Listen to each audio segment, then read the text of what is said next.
If you look up what some of the hardest games of all time are, God Hand will be on that list. If you look up what some of the most satisfying games of all time are, God Hand will be on that list.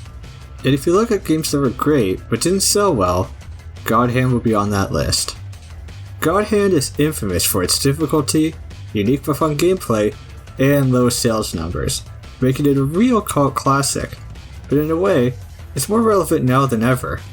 God Hand was the last game developed by Clover Studio in 2006, as they would shut down soon afterwards and have key employees move on to form Platinum Games, the guys who make all the cool action games these days. And if you go back and play God Hand, you can see the same DNA in it. So let's take a look at God Hand, why it has its reputation, and why you should play it. In a world much like our own, God Hand follows Jean, a martial artist bestowed with the power of the God Hand by Olivia, and tasked with saving the world from the demons. You'll punch and kick your way through hordes of enemies as you fight the 4 Devas, the leaders of the demons, and stop them from taking over the world. Very basic plot, and that's on purpose. God Hand was inspired by a bunch of different 80s anime, and you can find a ton of references in it if you look. The characters and writing are pretty fun though. God Hand was initially developed to be a serious, hardcore game, but then they added in comedic bits for its trailer. People seemed to like it, so they cranked up the game's silliness. Instead of Jean being a stoic wanderer, he's actually a bit of a goof. This goes for the villains too, who actually feel very well developed because they're allowed to banter between Jean and themselves. I would say just about every boss is a memorable character, and I love how normal enemies will do this dance when waiting for you. The game's silliness really adds to its charm. In terms of graphics, God Hand is decent. It looks good for a PS2 game, with some interesting character designs. I will say that some of the levels can look a little drab though. Still, it gets the job done, and some of the environments can look pretty nice. Sound-wise, I think God Hand fares much better. From some really fun music tracks, including a great credits theme, to some really satisfying impact sounds when you hit enemies, to the fun delivery of all the dialogue that helps bring the script to life. God Hand has good sound. But now let's get into the real meat here. God Hand's gameplay. I'm not joking when I say this game is hard. This game was made to target a hardcore audience, and its difficulty reflects that. But first, some context. God Hand is, for all intents and purposes, a 2D beat-em-up given a third dimension.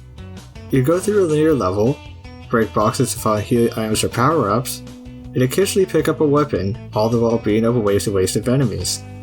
While it looks like a 3D action game, going in expecting one will leave you surprised when you start playing. Jean moves using tank controls. He can move forward and back, and uses a turn to face a different direction. No moving sideways. You might think this makes fighting enemies coming in from all sides a bit tougher, and you would be right. So what do you do when the enemies are in front of you? Well, you combo them with your attack buttons, of which you have 3. Pressing the square button will have Jean go through a string of different punches and or kicks. Then you can press the X or triangle buttons to do a single set move of your choosing. Holding back and pressing the 3 buttons will also provide access to a set move. All of these moves can be selected from a list, allowing you to make pressing triangle do anything from a right hook, to a roundhouse kick, to a guard break. God Hand is a game of experimentation, and see what fun combos you can make by throwing in one of Jean's more random moves between a series of punches is all the fun. Generally, I would recommend filling your square combo with a bunch of quick punches, while making sure your triangle or X button is a guard break. You'll be guard breaking a lot and will want to be able to do it on command instead of just throwing it into your combo. It may look like one, but God Hand is not a button masher, although you likely will anyways. As for the quick punches, that's to reset the enemy's stun gauge to open them up to a devastating special move you can do with the circle button. This is generally what you're aiming for to deal the real damage, especially with bosses. But hey, you can also form your combos around uppercutting your enemy into the air and juggling them, or throwing in a powerful jump kick as a finisher. For fun, you can try and make the silliest combo you can. But what else is there besides some of the most customizable beat-em-up action there is? Well, you got a few gauges in God Hand, one of which is an energy meter which lets you unleash the God Hand's power. This gives you temporary invincibility, makes your attacks unblockable, and lets you combo at lightning speed. It's essentially a win button in most situations, but it's only temporary. Luckily, you actually have 2 win buttons, though the other one isn't as spammable. Gene has access to powerful moves from his roulette wheel. Press the button while he has a charge, and you can unleash many powerful attacks. These could be energy waves, a kick to blast a single foe into the sky for a ton of damage, or just kicking them in the balls, although that last one doesn't work on certain enemy types. The problem with the roulette wheel though is that you can't charge it naturally, and instead need to find skull cards in the environment to charge it, so don't expect to use it all the time, and I recommend saving it for dire situations or bosses. And that just about does it for the combat, or at least a brief overview of it. There are people who have mastered this game and could talk much longer about all of its finer points, but I'm not one of them. But there are two last aspects I need to mention: your defensive options and the game's difficulty. You might assume that you're able to block enemy attacks in this game, and you would be wrong. In God Hand, you dodge. You dodge to the left, dodge to the right, backflip away, which is good for almost any attack, or if you're confident, you can dodge to the front by weaving. Backflipping will generally be safe, but forward dodging the right moves can leave the enemy open for an attack while boosting your energy gauge. It's not just a survival mechanic, it's a risk-reward system all on its own, and if you want to get good, you're going to have to learn it. Unfortunately, getting good at this game is kind of a bad idea, because God Hand is a sore loser that will up its difficulty when you're playing too well. God Hand's adaptive difficulty is notorious.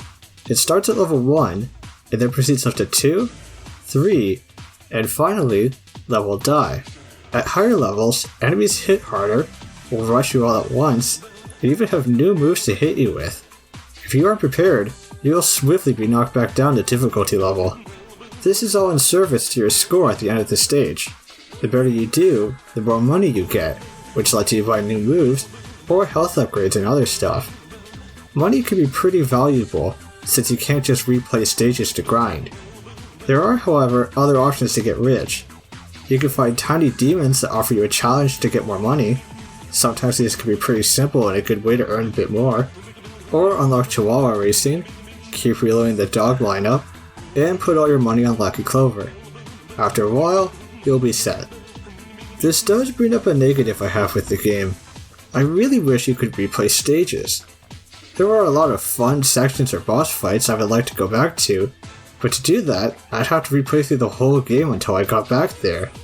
I don't think the possible grinding for money would allow it break the game or anything.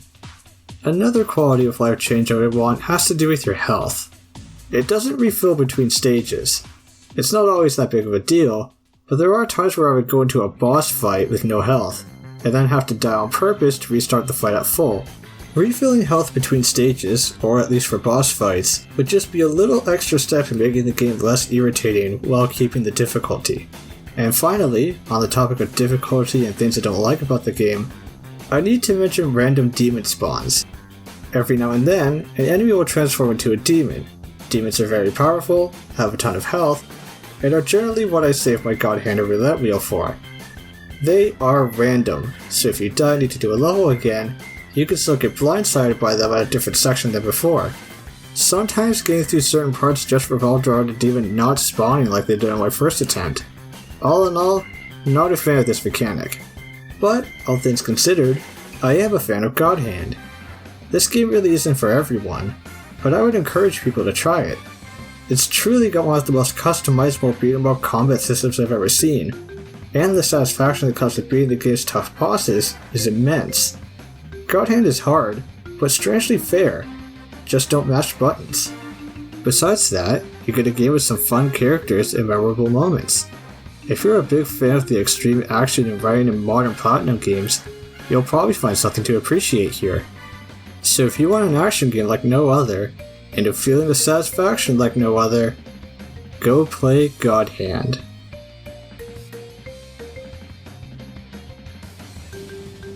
If you enjoyed the video, consider leaving a like or comment. If you want to hear about more underappreciated games, subscribe to my channel for more content.